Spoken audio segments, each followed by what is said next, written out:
दोस्तों આગળ વધીએ પહેલાં સબસ્ક્રાઇબ બટન જરૂરથી દબાવો અને હા બેલ બટન પણ દબાવો જેથી દરેકે દરેક વિડીયો જલ્દી મળી શકે.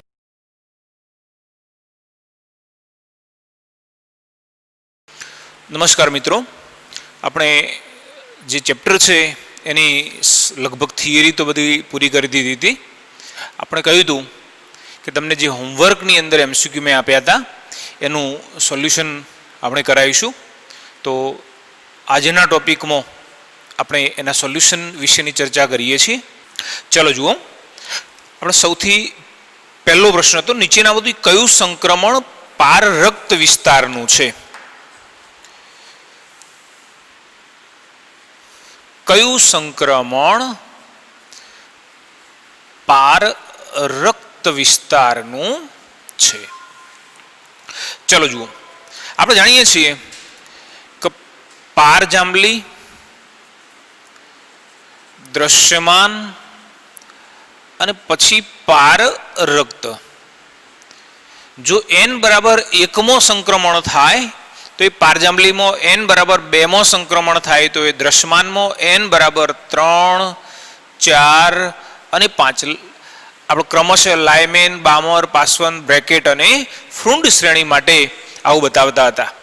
હવે અહીંયા તમને ત્રીજામો, ચોથામો અથવા પાંચમો કોઈ પણ ઉપરના ઉર્જા સ્તરમાંથી જ્યારે સંક્રમણ ત્રીજામાં થતું હોય, ચોથામાં થતું હોય અથવા પાંચમામાં થતું હોય, બરાબર ને? પણ કયા? એનાથી ઉપરના ઉર્જા સ્તરમાંથી, મતલબ કે ચોથામાંથી ત્રીજામાં, પાંચમામાં ત્રીજામાં, છઠ્ઠામાં ત્રીજામાં, એ જ રીતે ચોથા માટે, પાંચમા માટે. તો એ પારરક્ત વિસ્તારનું ગણી શકાય. ચલો અહીંયા આને કહીએ છીએ કે n બરાબર 1 હોય તો K, L, M, N અને O. હવે તમે જુઓ, તમને અહીંયા વિકલ્પ તરીકે જેમાં M, N અથવા O ના અંદર સંક્રમણ થતું હોય એવા વિકલ્પો કયા કયા આપેલા છે? તો જુઓ, N ની અંદર સંક્રમણ થતું હોય એ પ્રકારે N ની અંદર સંક્રમણ થતું હોય એવો B વિકલ્પ, M ની અંદર સંક્રમણ થતું હોય એવો C વિકલ્પ. મતલબ કે B અને C માંથી તમારો કોઈક જવાબ છે. પણ અહીંયા N ની અંદર સંક્રમણ, મતલબ કે ચોથા નંબરની અંદર જે સંક્રમણ છે એ પાંચમામાંથી, છઠ્ઠામાંથી, સાતમામાંથી, મતલબ કે O માંથી થવું જોઈએ, બરાબર ને? અથવા એના પછી જે આવતું હશે K, L, M, N, O, P એ રીતે, તો એના માટે એ સાચું છે, બરાબર? એટલે અહીંયા M માંથી N માં સંક્રમણ ના થાય. જે સંક્રમણ થાય એ કયામાંથી? O માંથી N ની અંદર થઈ શકે, સોરી, O માંથી M ની અંદર થઈ શકે છે. મતલબ કે આ પ્રમાણે O માંથી M ની અંદર. ચલો, O કયા નંબરનો? 5 નંબરનો. અને M કયા નંબરનો? તો 3જા નંબરનો. તો આ જે આપણને શ્રેણી મળવાની, બરાબર ને, એ પારરક્ત વિસ્તારની અંદર પ્રાપ્ત થાય છે, બરાબર? તો આપણો જે જવાબ છે એ કયો? C વિકલ્પ છે. ચલો, એના પછી તમે એ સાથે લખતા રહેજો.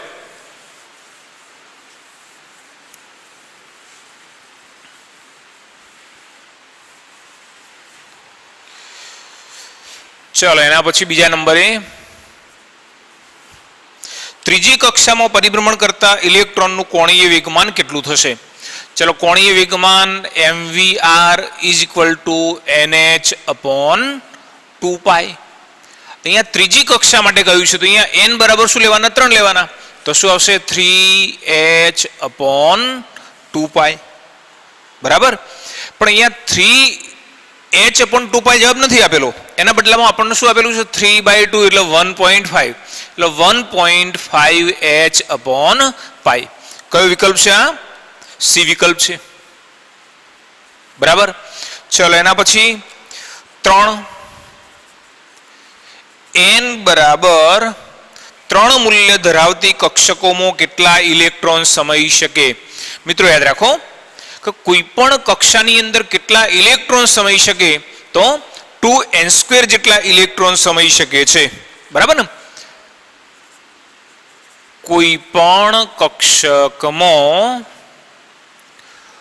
2n² જેટલા ઇલેક્ટ્રોન સમાઈ શકે. ચાલો અહીંયા ત્રીજી કક્ષા માટે કહ્યું છે તો કેટલા 2 × 3⁻², મતલબ કે 3 નો વર્ગ 9 × 2 એટલે 18. બોલો કયો વિકલ્પ આવશે? બી. બરાબર. ચાલો એના પછી 4 નંબર, જો કોઈ ઇલેક્ટ્રોનના સ્થાનના માપનની અનિશ્ચિતતા શૂન્ય હોય તો તેના વેગમાનના માપનની અનિશ્ચિતતા શોધો. જો અહીંયા હાઇઝનબર્ગના સિદ્ધાંત આધારિત એમસીક્યુ પૂછેલો છે. Delta x × delta p = h/4π. ચલો શું કહ્યું છે કે જો તેના સ્થાનના માપનની અનિશ્ચિતતા શૂન્ય છે, અહીં ડેલ્ટા x = 0 છે, તો ડેલ્ટા p કેટલા થાય એ શોધવાના છે. આપણે આવું લખીશું 0 × ડેલ્ટા p = h/4π. ચલો 0 ના બાદ લઈ દઈએ. Delta p = h/4π × 0. મિત્રો યાદ રાખો કે કોઈ પણ ગુણાકાર અથવા ભાગાકાર કરીએ છીએ તો જો છેદમાં 0 હશે તો એકચ્યુઅલી છેદની અંદર 0 હોય તો આપણે એને ભાગી શકતા નથી અથવા એનો જવાબ એ ઇન્ફિનિટિવ મળે છે, અનંત મળે છે. તો અહીંયા જવાબ શું આવશે? અનંત અથવા ઇન્ફિનિટિવ. જો આના આ 0 અંશમાં હોય તો જવાબ 0 થઈ જાય, પણ છેદમાં 0 હશે તો જવાબ ઇન્ફિનિટિવ આવશે, અનંત આવશે, ડી જવાબ. ચલો એના પછી ક્વોન્ટમ આંક n, l અને m માટે કયો સંબંધ સાચો છે? જો હવે યાદ રાખો, n, l અને m, જો હંમેશા n અને l ની આપણે તુલના કરીએ છીએ તો તમે જાણો છો કે n નું જે મૂલ્ય આપેલું છે એના ઉપરથી l નું મૂલ્ય કેવી રીતે શોધીએ છીએ? 0 થી n - 1, મતલબ કે હંમેશા n કરતો l નાના જ હશે. એક્ઝામ્પલ એ જ n બરાબર 4 હોય તો l બરાબર શું આવશે? 1 આવશે, 2 આવશે અને 3 આવશે. તો 4 માટે અહીંયા બધી કિંમતો કેવી છે? નાની, એટલે n કરતો l નાના. ચલો હવે l અને m વચ્ચેની વાત કરીએ. l અને m વચ્ચેનો સંબંધ કેવો? દાખલા તરીકે l બરાબર 3 છે તો m કેટલા? -3, -2, -1, 0, 1, 2 અને 3. જો l બરાબર 3 તો m બરાબર 3 પણ હોય અને 3 થી નાની કિંમતો પણ હશે, મતલબ કે આ પ્રકારનો સંબંધ હશે. તો જો આપણે 3 સંબંધ મતલબ કે n, l અને m બધાને ભેગા કરીએ તો શું કહેવાય? n > l > m. કયો? ડી વિકલ્પ. બરાબર. ચલો એના પછી 6 નંબર જોઈએ. ચલો 6 નંબર, જો પ્રશ્ન પૂછે કે જો પરમાણુમાં 2k, 8l, 13m અને 2n હોય તો l બરાબર 2 અને s બરાબર 1/2 મૂલ્ય ધરાવતા ઇલેક્ટ્રોનની સંખ્યા કેટલી? મિત્રો જુઓ, હવે અહીંયા સમજવાનું છે. 2k, અહીંયા k એ કક્ષાનો મતલબ કે કોષ બતાવે છે. તમે જાણો છો કે n બરાબર 1 તો k, n બરાબર 2 તો l, n બરાબર 3 તો m, n બરાબર 4, k, l, m, n. મતલબ કે આજે બતાવે છે આમાં 2 ઇલેક્ટ્રોન, બીજી કક્ષામાં 8 ઇલેક્ટ્રોન, એ જ રીતે ત્રીજી કક્ષામાં કેટલા? 13 ઇલેક્ટ્રોન અને ચોથી કક્ષામાં કેટલા? 2 ઇલેક્ટ્રોન. તો આટલા ઇલેક્ટ્રોન ભરેલા છે. હવે આપણે જે બતાવ્યા છે એટલા ઇલેક્ટ્રોન આપણે ભરી દઈએ. તો જો આ રીતે લખીશું, ઇલેક્ટ્રોન રચના 1s2. જો પહેલી કક્ષાની અંદર 2 ઇલેક્ટ્રોન ભરી ગયા, બીજીમાં 8 ઇલેક્ટ્રોન છે એટલે 2s2 2p6. ચલો એના પછી 3s2 આ ત્રીજીની વાત કરી છે 3s2 3p6 બરાબર. ચલો એના પછી 4s2 3d જો અહીંયા 6 2 8 8 અને 5 13 આ પ્રકારની ઇલેક્ટ્રોન રચના છે. 2k મતલબ કે k માં 2 l માં 8 m માં 13 અને n માં 2. મિત્રો યાદ રાખો કે જ્યારે તમે ઇલેક્ટ્રોન રચના લખો છો પહેલા 4s માં ઇલેક્ટ્રોન ભરો છો પછી 3d માં ઇલેક્ટ્રોન ભરો છો. તો અહીંયા 2 2 4 6 10 2 12 6 18 18 2 20 20 ને 5 25 આ રીતે ઇલેક્ટ્રોન ભર્યા. હવે તમને એવું કહ્યું છે કે l બરાબર 2 અને s બરાબર 1/2 મૂલ્ય ધરાવતા ઇલેક્ટ્રોન કેટલા? ચલો l બરાબર 2 શું બતાવે છે? l બરાબર 2 ડી કક્ષક બતાવે છે બરાબર ને. મતલબ કે અહીંયા ડી કક્ષકમાં સ્પિન ક્વોન્ટમાર્કનું મૂલ્ય 1/2 ધરાવતા હોય એવા ઇલેક્ટ્રોન કેટલા? બરાબર છે. ચલો ડી કક્ષકમાં ઇલેક્ટ્રોન કેટલા છે? 5 છે. 1 2 3 4 અને 5 ઇલેક્ટ્રોન છે. એટલે આપણે ઇલેક્ટ્રોન કેવી રીતે ગોઠવવાના? આ રીતે ગોઠવવાના બરાબર. ચલો આનું મૂલ્ય કેટલું? આના માટે સ્પિન ગુણકનું મૂલ્ય કેટલું? 1/2. આના માટે પણ કેટલું? 1/2. આ પણ 1/2, આ પણ 1/2 અને આ પણ 1/2. તો એવું કહ્યું છે કે s બરાબર 1/2 મૂલ્ય ધરાવતા ઇલેક્ટ્રોન કેટલા? તમને અંદર પૂછેલું છે એ રીતે કે l બરાબર 2 અને s બરાબર 1/2 મૂલ્ય ધરાવતા ઇલેક્ટ્રોનની સંખ્યા કેટલી હશે? તો આ 1/2 મૂલ્ય ધરાવતા ઇલેક્ટ્રોન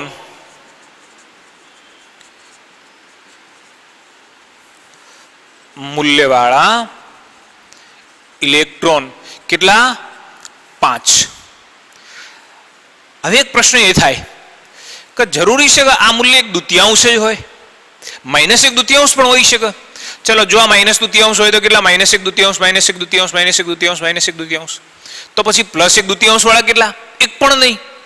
એટલે અહીંયા જવાબ શું આવશે? 5 અથવા 0.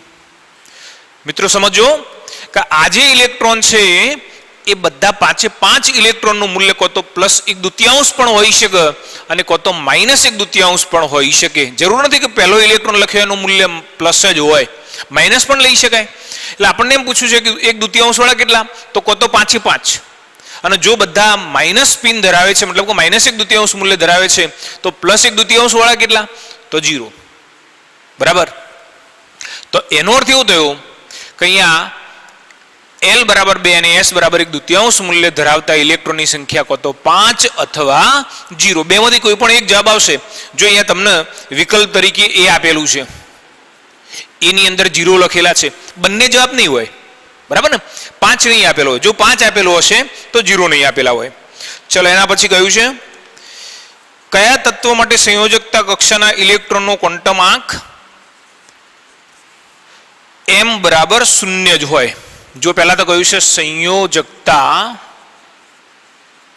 કક્ષાના ઇલેક્ટ્રોન માટે m બરાબર 0 જ હોય. જો મિત્રો પહેલા યાદ રાખો કે સંયોજકતા કક્ષાના ઇલેક્ટ્રોન, સંયોજકતા કક્ષા કોને કહેવાય? કે જે સૌથી બહારની કક્ષા છે એને આપણે સંયોજકતા કક્ષા કહીએ છીએ બરાબર ને. અને એ કક્ષામાં રહેલા ઇલેક્ટ્રોનને શું કહીએ છીએ? સંયોજકતા ઇલેક્ટ્રોન કહીએ છીએ બરાબર.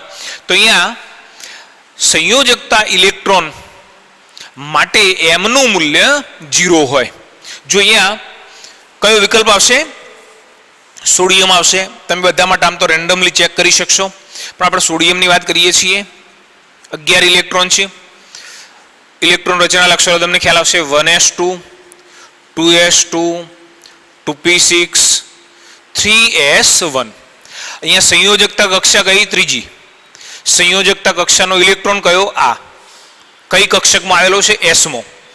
જો અહીંયા s કક્ષકની અંદર ઇલેક્ટ્રોન સંયોજકતા ઇલેક્ટ્રોન કયો આગળ આવેલો છે?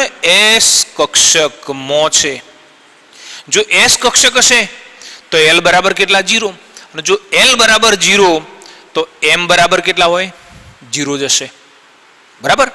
ચલો માની લો કે તમે એ સિવાયના બીજા કોઈ પણ તત્વો માટે લેશો, દાખલા તરીકે Cl માટે લેશો તો છેલ્લો ઇલેક્ટ્રોન એ 5મા નંબરનો ઇલેક્ટ્રોન p કક્ષકમાં હશે.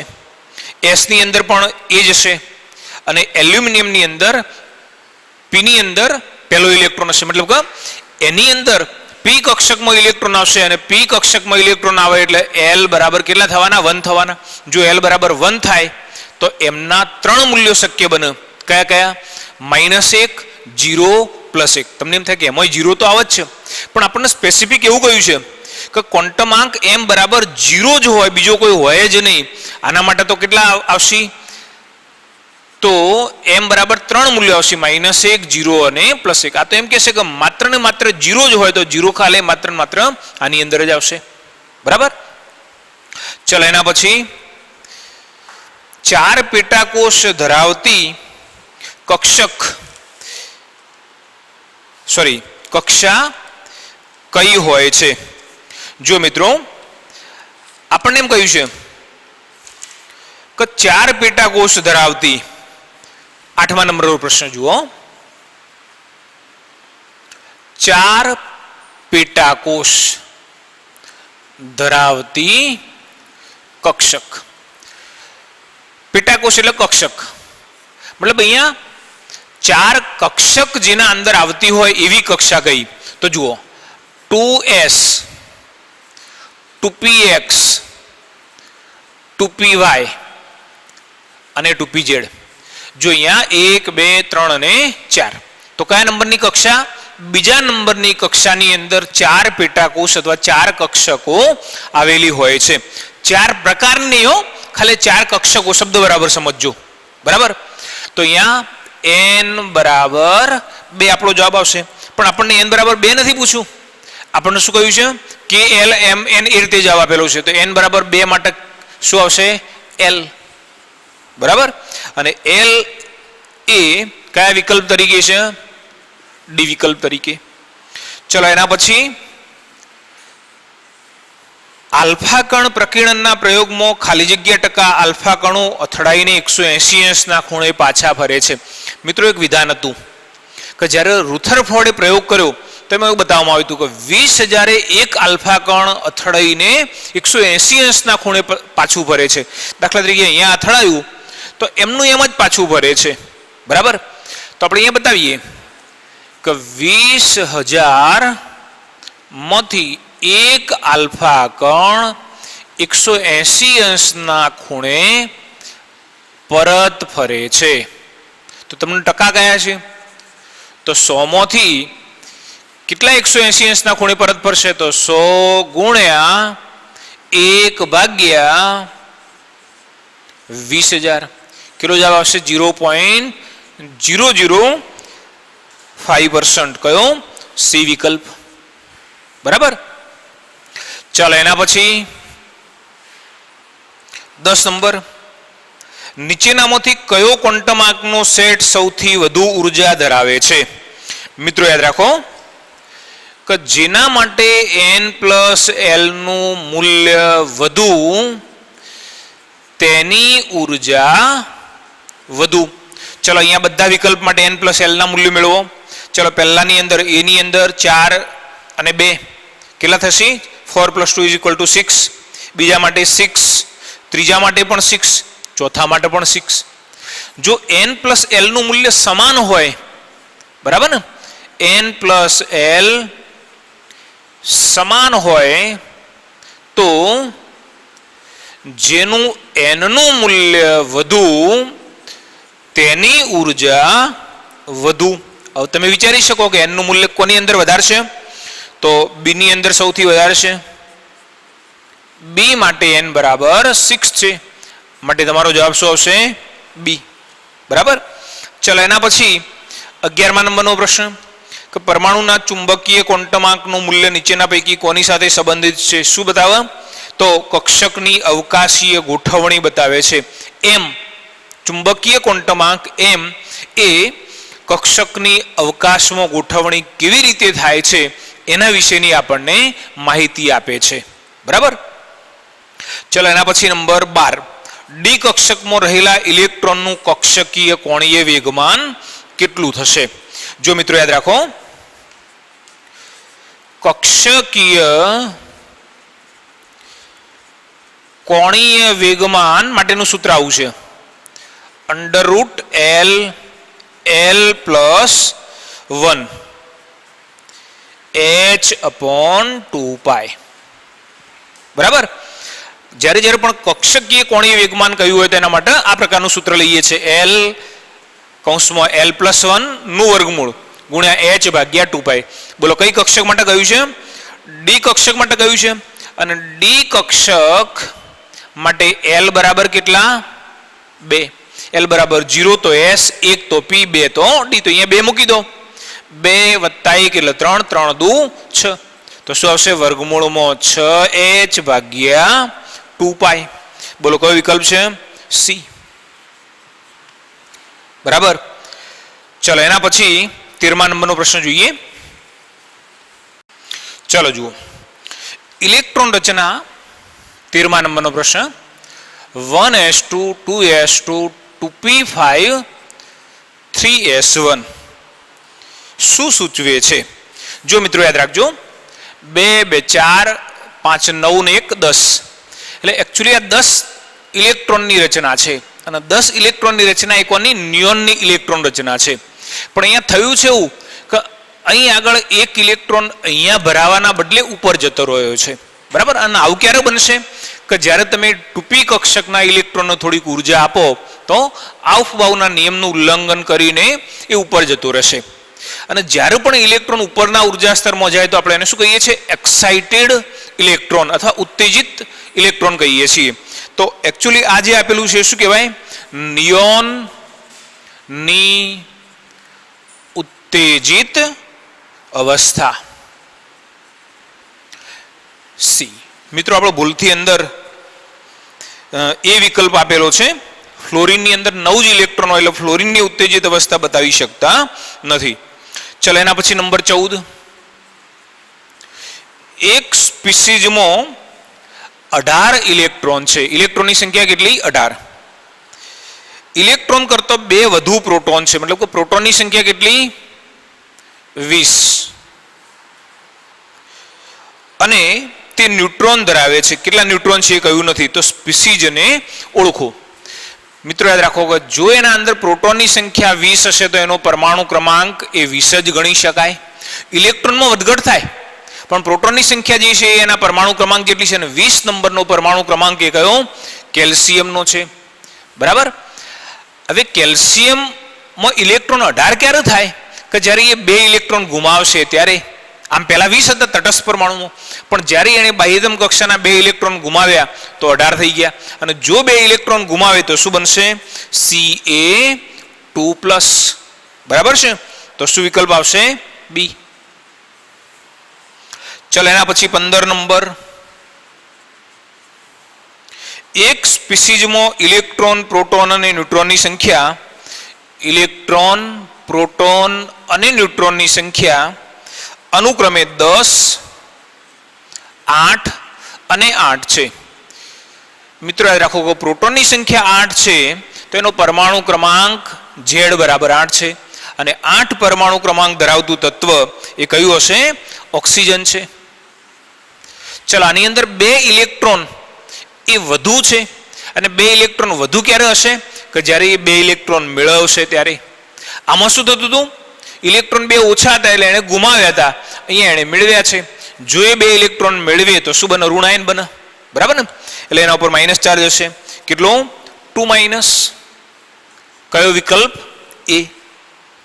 ચલો એના પછી આલ્ફા કણનું વિચલન શેના દ્વારા થાય છે? મિત્રો યાદ રાખો કે પરમાણુ કેન્દ્ર દ્વારા એનું વિચલન થવાનું આપણે આલ્ફા કણ પ્રકીર્ણનના પ્રયોગની અંદર શીખ્યા હતા કે આલ્ફા કણ એ પોતે ધન વીજભારિત છે. બરાબર? અને ધન વીજભારિત આલ્ફા કણ જ્યારે પરમાણુના કેન્દ્રને અથડાય અથવા તો કેન્દ્રના નજીકથી પસાર થાય તો એ પોતે વિચલિત થાય છે અથવા તો પોતાની દિશા બદલે છે. બરાબર? તો અહીંયા વિકલ્પ આવશે સી, પરમાણુ કેન્દ્ર.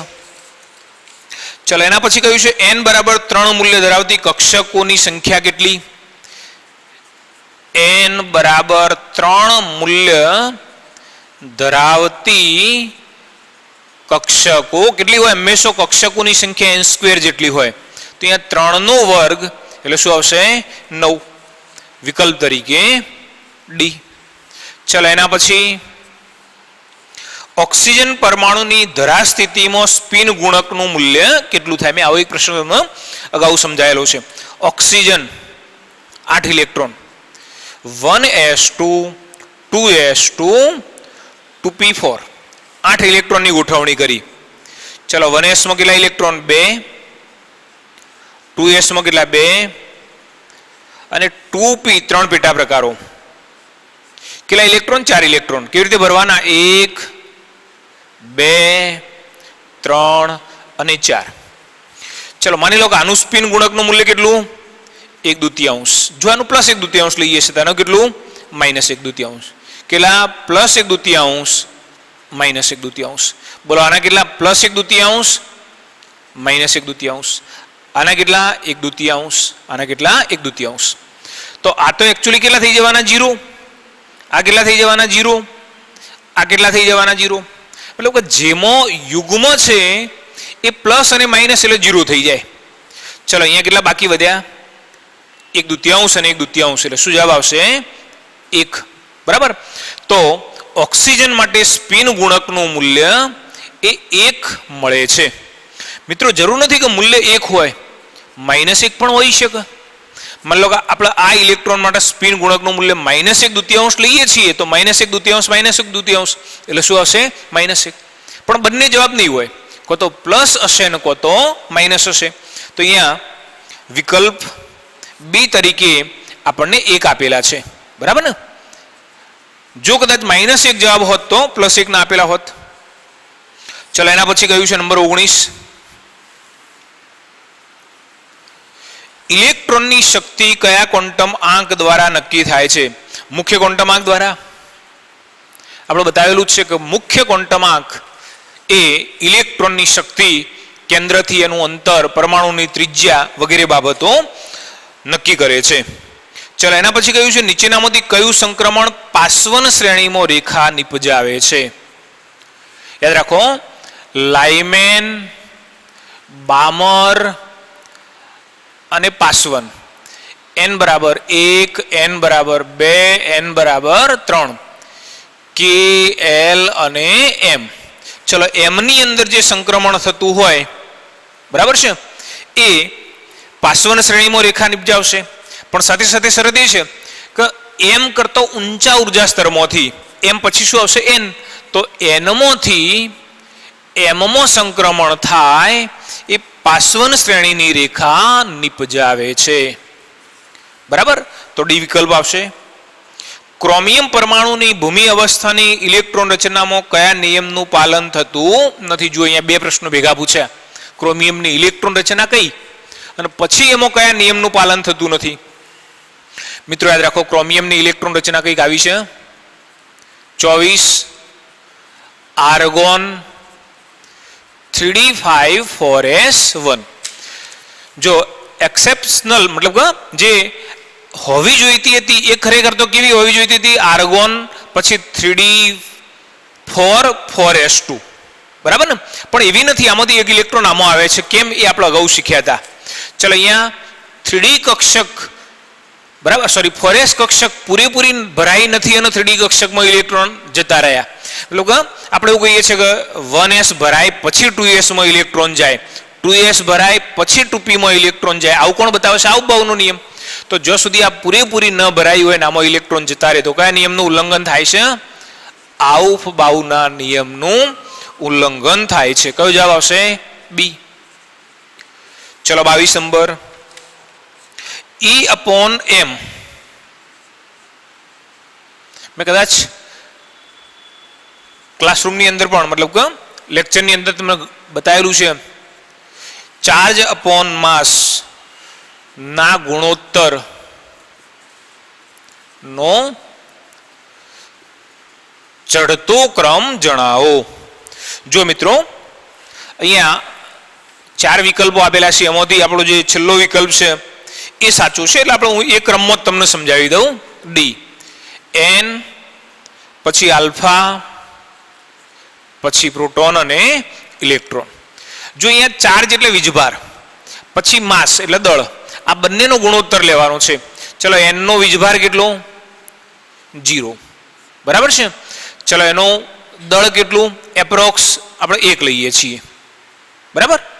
ચલો એના પછી આલ્ફા ગણ. જો આનું મૂલ્ય કેટલું થવાનું? 0 ભાગ્યા 1 એટલે 0. હવે આલ્ફા ગણ. આલ્ફા ગણનો ચાર્જ કેટલો? 2. હિલિયમના કેન્દ્રને આપણે આલ્ફા ગણ તરીકે ઓળખીએ છીએ. બરાબર. એમાં ઇલેક્ટ્રોન નથી. અચ્છા, હવે તમે જાણો છો કે આલ્ફા ગણની અંદર શું હશે? આલ્ફા ગણની અંદર આપણે એવું કરીએ, અહીંયા જે ન્યુટ્રોનનું દળ છે એ ઇલેક્ટ્રોનના સંદર્ભમાં લઈએ એટલે કેટલું? એપ્રોક્સ 1838 ગણું ઇલેક્ટ્રોનનું દળ છે એવું બતાવીએ. બરાબર. પણ 0 ભાગ્યા 1838 એટલે કેટલા આવશે? 0 આવશે. અહીંયા 2 પ્રોટોન અને 2 ન્યુટ્રોન છે, મતલબ કે 4 કણ છે. એટલે 4 ગુણ્યા 1838. આમ તો 2 પ્રોટોનનું દળ 1836 ગણું છે અને ન્યુટ્રોનનું દળ 1838 ગણું છે, પણ એ તફાવત ચાલશે. ચલો એના પછી પ્રોટોનનો ચાર્જ કેટલો? 1. દળ કેટલું? 1836. એ જ રીતે ઇલેક્ટ્રોન માટે ચાર્જ કેટલો? 1 અને દળ કેટલું? 1. તો જુઓ, આ 0 એટલે સૌથી નાનું મૂલ્ય. પછી જુઓ અહીંયા આ 2 છે, પણ અહીંયા 1838 ગુણ્યા 4 છે એટલે આનું એનાથી મતલબ કે આના કરતાં થોડુંક મોટું મૂલ્ય મળશે, આના કરતાં આનું મોટું મળશે, આના કરતાં આનું મૂલ્ય મોટું મળશે. તો ચડતો ક્રમ આ રીતે આપણે દર્શાવીશું. બરાબર છે. ચલો એના પછી 23 નંબર. જો 23 નંબરની અંદર આપણે અગાઉ શીખ્યા એમ 2k 8l 8m અને 2n ઇલેક્ટ્રોન હોય તો l બરાબર 1 અને s બરાબર 1/2 મૂલ્ય ધરાવતા ઇલેક્ટ્રોનની સંખ્યા કેટલી? મિત્રો જો આપણે અગાઉ બતાવ્યું હતું એમ કે અહીંયા k એટલે બીજી કક્ષા, સોરી પહેલી કક્ષા, n બરાબર 2, n બરાબર 3 અને n બરાબર 4. તો ઇલેક્ટ્રોન રચના આપણે આવી લખીશું 1s2 2s2 2p6 3s2 3p6 4s2. જો આમાં શું કહ્યું છે? ત્રીજી કક્ષામાં માત્ર 8 જ ઇલેક્ટ્રોન છે, એટલે અહીંયા 3D કક્ષકનો આપણે ઉલ્લેખ કર્યો નથી. જો અહીંયા આની અંદર 2 ઇલેક્ટ્રોન થઈ ગયા. ચલો આની અંદર 8 ઇલેક્ટ્રોન છે, 2 અને 6 એટલે 8 ઇલેક્ટ્રોન. આની અંદર પણ 8 ઇલેક્ટ્રોન અને 2n મતલબ કે ચોથી કક્ષાની અંદર 2 ઇલેક્ટ્રોન. હવે એવું કહ્યું છે કે l બરાબર 1. ચલો l બરાબર 1 એટલે કઈ કક્ષક? p કક્ષક. બરાબર ને? અને p કક્ષકની અંદર s બરાબર 1/2 મૂલ્ય ધરાવતા ઇલેક્ટ્રોન કેટલા એ આપણે શોધવાના છે. તો અહીંયા p ના અંદર કુલ કેટલા ઇલેક્ટ્રોન હતા? 6. 2p ના અંદર 1 2 3 4 5 અને 6. એ જ રીતે 3p 1 2 3 4 5 અને 6. જો હવે એક ઇલેક્ટ્રોનનું મૂલ્ય +1/2 હશે, બીજાનું કેટલું હશે? -1/2. તો આ બેમાંથી કોઈ પણ એક +1/2 વાળો છે. બરાબર ને? તો આ +1/2, આ +1/2, આ +1/2. તો આમાંથી +1/2 વાળા કેટલા? 3. આમાંથી કેટલા? 3. કુલ કેટલા? 6. તો જેના માટે l બરાબર 1 અને s બરાબર 1/2 મૂલ્ય ધરાવતા હોય એવા ઇલેક્ટ્રોનની સંખ્યા એ કેટલી? 6 થવાની. કયો વિકલ્પ? B વિકલ્પ. બરાબર. તો આ રીતે દર્શાવીએ છીએ. ચલો જુઓ મિત્રો, નંબર 24. જો ધ્યાન રાખજો, અગાઉની કોમ્પિટિટિવ એક્ઝામની અંદર પૂછાયેલો છે. જો કે આ બધા મોટા ભાગે તમને જે પ્રશ્નો છે બધા આવા કો તો પૂછાયેલા હોય અથવા પૂછાઈ શકે એ પ્રકારના છે.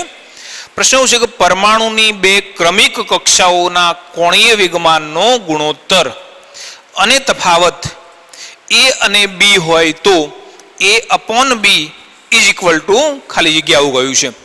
ચલો, પરમાણુની બે ક્રમિક કક્ષાઓ, કઈ કક્ષાઓ એ જાણતા નથી, પણ જે છે એ ક્રમિક છે. ધારો કે પ્રથમ કક્ષા n, જો પહેલી કક્ષા n હોય તો બીજી કક્ષા ક્રમિક કક્ષા કઈ હશે? n+1. અને બીજી ક્રમિક કક્ષા n+1 છે. ચલો, શું કહ્યું છે એના કોણીય વેગમાન? તો પ્રથમ કક્ષા માટે કોણીય વેગમાન mvr બરાબર શું કહેવાય? nh/2π. બરાબર ને? જે પહેલી કક્ષા છે એના માટે n નું મૂલ્ય કેટલું? n જ છે, એટલે આપણે અહીંયા શું લખ્યું? nh/2π. ચલો, સેમ આ જ રીતે બીજી કક્ષા માટે કોણીય વેગમાન mvr is equal to n+1, કારણ કે બીજી કક્ષા કઈ હતી? n+1 છે, h/2π. બરાબર ને? ચલો, હવે આગળ શું કહ્યું છે કે બે ક્રમિક કક્ષાઓના કોણીય વેગમાનનો ગુણોત્તર, મતલબ કે આ બંનેનો ગુણોત્તર એ a છે. પણ અહીંયા સાથે સાથે શરત કરી છે કે a નું મૂલ્ય, અહીંયા બંનેનો ગુણોત્તર a છે. શાનો ગુણોત્તર? તો કોણીય વેગમાનનો ગુણોત્તર.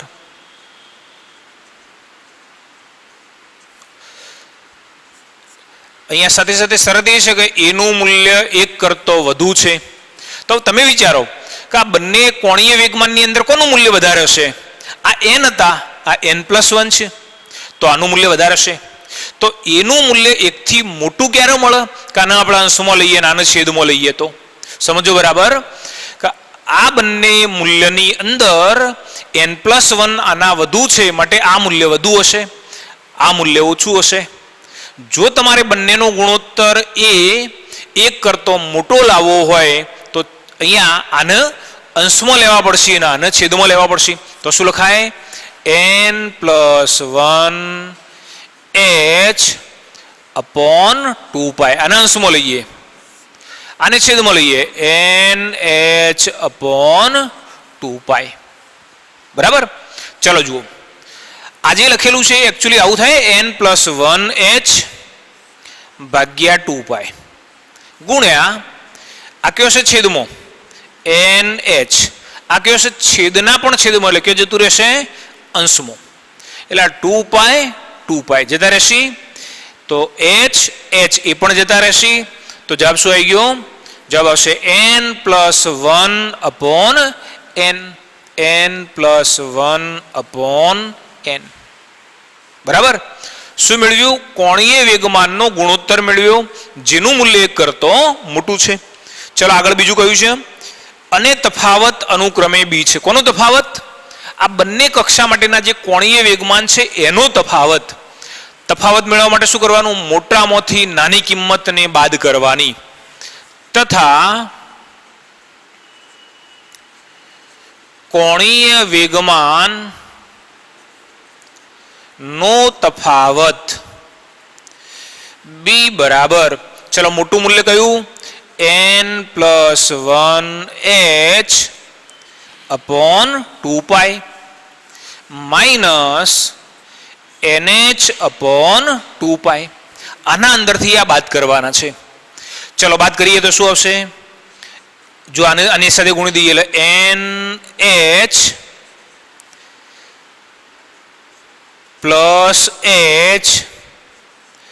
માઇનસ nh, બરાબર, અને 2π.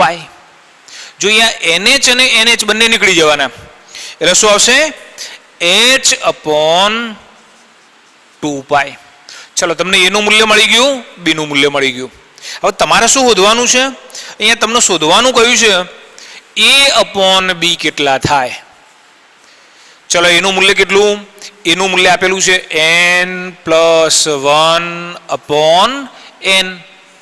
ચલો બીનું મૂલ્ય કેટલું આપેલું છે? h/2π. બરાબર. હવે આપણને જવાબ આરતી નથી લખ્યો, આપણને અલગ અલગ પદ કરીને લખેલા છે એટલે આપણે આવું લખી દઈએ n+1/n ઇન્ટુ, જો h કયો છે છેદમાં, અને છેદના છેદમાં શું છે? 2π. બોલો આવો જવાબ કયો મળે છે? બી વિકલ્પ મળશે. બરાબર છે.